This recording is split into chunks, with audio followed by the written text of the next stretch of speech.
की जय। नारद जी से राजा पृथ्वी कहते हैं, हे नारद, संसार के अंदर विष्णु भगवान को संतुष्ट करने वाला प्रसिद्ध विश्व पंचकृत इस प्रकार से और कहाँ से प्रसिद्ध है। नारद मुनि कहते हैं, चलो बैठे तो मैं इसमें बैठ जाती हूँ, आप बैठो। आरंभ रहा था किंतु विष्णु बंद हो गया।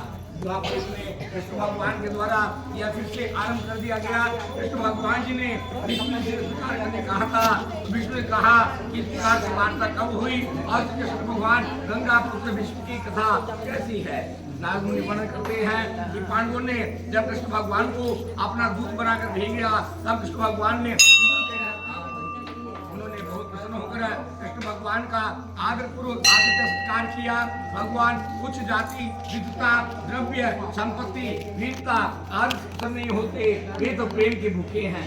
कृष्ण भगवान की आने सुनकर विष्णु कृष्ण भगवान का दर्शन करने वहां पहुंचे। कृष्ण भगवान ने विष्णु को आया हुआ देखकर एक साथ उनका प्रणाम किया तथा भुजाओं से गले मिले, अपने अपने स्थान ग्रहण कर एक दूसरे का कुशल समाचार पूछने लगे।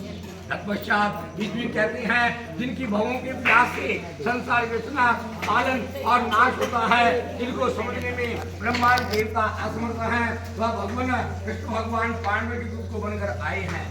भगवान कृष्ण हमारे हृदय में यह शंका उत्पन्न हुई है, आप सबको एक समान देखने वाले हैं, सेवा करने को तैयार ऐसे पुरुषों को त्याग करने वाले पांडवों के बंधु मित्र गुरु संकट में सहायक होते हैं। हे कुंती पुत्र, इनमें अवश्य कोई वश करने की शक्ति है, जिसके द्वारा आप भगवान होकर भी उनके वश में हो।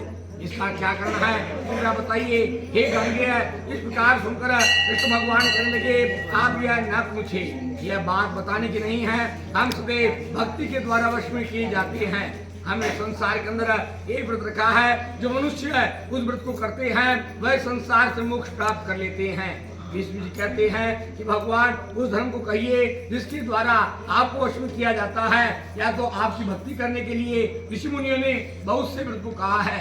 नारद मुनि कहते हैं, विष्णु जी के द्वारा प्रश्न किए जाने पर भगवान कृष्ण जो संसार दुख को जानने वाले हैं, विष्णु से कहते हैं, उज्जैनी के अंदर पहले जमाने में एक ब्राह्मण के कवि, शुचि, दंड, दंत, हंस ये 5 बेटे थे।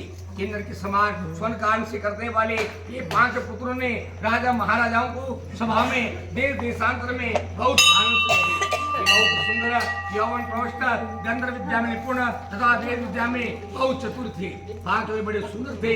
इन्होंने बहुत से राज दरबार के अंदर घूमते हुए जाते हुए बहुत से चित्र देखे, बहुत द्रव्य, धन, वस्त्र, अलंकार आदि इनाम में प्राप्त करे, तत्व को नहीं जानते थे, बनावटीपन में व्यर्थ खर्च करते थे।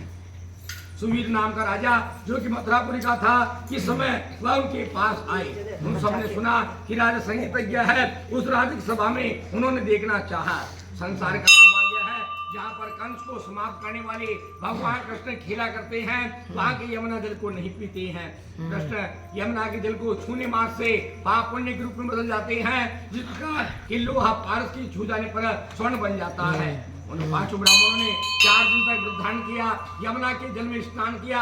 एक बार उन्होंने कहा, राजा के संबंध से पूछा, सोच समझ कर उस पुरुष ने उत्तर दिया कि कादम्बरी नाम की राजा की स्त्री है, जो बहुत निपुण संगीतज्ञ है। उसकी आवाज राग किन्नरी के समान है। वह राजा के समक्ष नृत्य करती है, उस स्थान पर कोई दूसरा नहीं जा सकता। इस प्रकार सुनकर बहुत विचार कर जिस स्थान पर वाद्य नृत्य ताल की ध्वनि हो रही थी, राजा से मिलने के लिए उस स्थान पहुंची।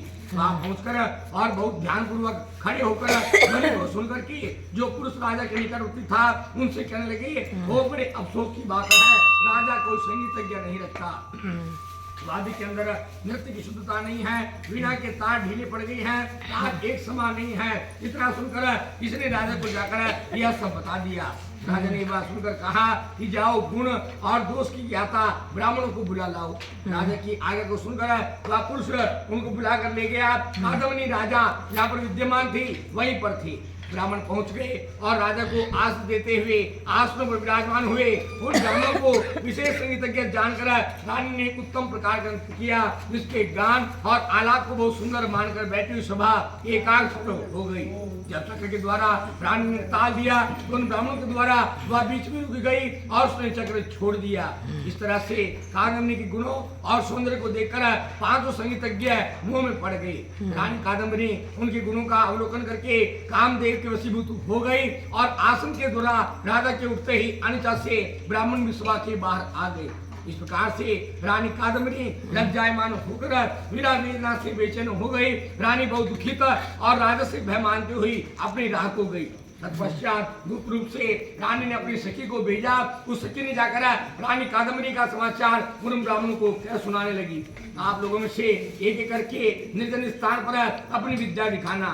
गांव से दूर उत्तर कोण कुमारी के अंदर एक अनंत नाम का तीर्थ है जो यमुना किनारे है। किस पुरुष शून्य है तथा बेलों से परिपूर्ण है। हम भी वहाँ आएंगे, वीणा का वादन और दक्षता का प्रदर्शन करेंगे। अतः है वहाँ पांचों में से एक एक आना तथा इस प्रकार से एक एक अपने अपने गुणों को दिखाना। कादम्बरी रानी उस स्थान पर अकेली पहुंचेगी तथा पांचों में से एक ब्राह्मण तुम भी वहाँ पहुंचो। भगवान कृष्ण कहते हैं उस जंगल के मथुरा के निकट एक नैष्ठिकचारी ब्रह्मचारी निवास करता था। वह मेरा भक्त था। वह कभी ग्राम भिक्षा के अर्थ में जाता, इस भय के लिए कई दुष्ट संग में ना पड़ जाए। वह ब्रह्मचारी मंदिर के अंदर 20 पंचक के दिन मेरा पूजन करता था। 20 पंचक नाम का यह व्रत किया करता था। उन 5 ब्राह्मणों से कवि नाम का ब्राह्मण उस स्थान पर पहुंचा। मधुर आवाज वाले मेरे गीत को सुनकर रुद्रदाम ब्रह्मचारी के हृदय में क्षोभ नहीं हुआ, क्योंकि उसने आत्मा पर विजय प्राप्त कर ली थी।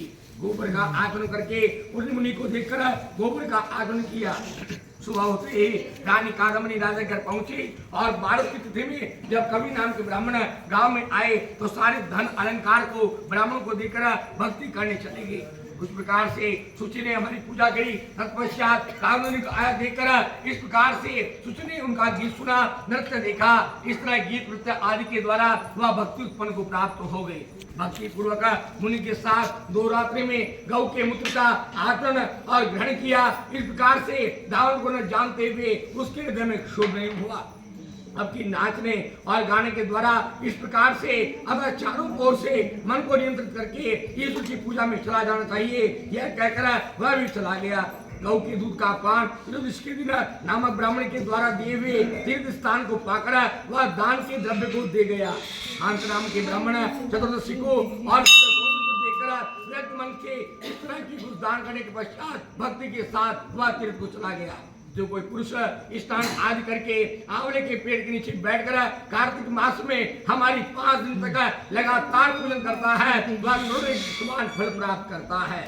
इस विधि से हंस ने भी मुनि की संगति को प्राप्त करके मेरी पूजा करी और गीत गाए और नृत्य किया। रानी कादम्बरी के गीत गानों को सुना तथा नृत्य देखे, किंतु मोहित नहीं हुआ।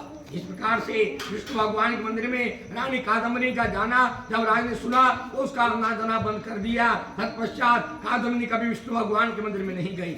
हे विष्णु मुनि की संगति को पाकर 5 ब्राह्मण ने मथुरा में मेरा व्रत किया।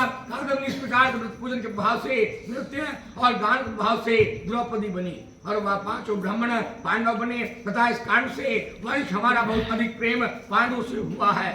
मित्र नाम के ब्राह्मण ने एक तिथि में रात्रि को जागरण करके अर्जुन रूप का धारण किया, वह मेरा अंश है।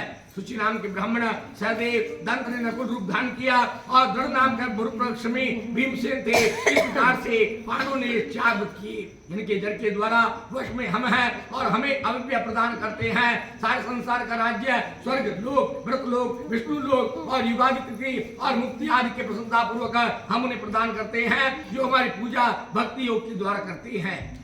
अतः है जो पुरुष कृष्ण भगवान की साहित्य भक्ति और मुक्ति चाहता है उनको चाहिए पूर्व में कहा हुआ भीष्म पंचक व्रत करे। हे राजन, इस प्रकार के करने में जो असमर्थ है वे एकादशी और पूर्णिमा के दिन रखे तो 3 दिन का केवल वह फल खाएंगे। अखंड दीपक जलावे और यदि 5 व्रत न किए हो तो प्रबोधिनी एकादशी में ब्रह्मपूज व्रत करना चाहिए। पूर्णिमासी को किसी भी दिन रात में 24 घंटे का उपवास करें और अगले दिन पंचगव्य पिए। किसी को ब्रह्म पुरुष व्रत कहा जाता है। वह पुरुष भी 20 पंच के व्रत के फल के समान होता है जो ब्रह्म पुरुष व्रत को करता है। विष्णु भगवान को संतुष्ट करने वाले और कथा सुनने वाले, नाचने गाने बजाने वाले, विष्णु भगवान के पूजों की संगति आदि करने से तमाम रात विष्णु भगवान को जगाए रखे। इतने पुण्य को प्राप्त होता है जिसकी संख्या कोई कर नहीं सकता।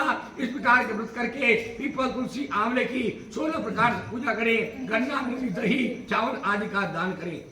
धागा लेकर आंवले और पीपल के चारों ओर लपेटे तो इतना पुण्य प्राप्त हुए जो अद्वैत है। पूर्णिमा के दिन श्राद्ध करना चाहिए। स्वर्ण मोती और रजत चावल आदि का दूध दान करता है, जो संसार में किया है उससे पूजित हो जाता है।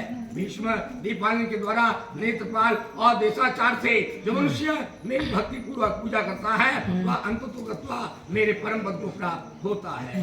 बोले कृष्ण भगवान की जय। श्रीमन नारायण नारायण नारायण श्रीमन नारायण नारायण नारायण नारायण नारायण नारायण बदरी नारायण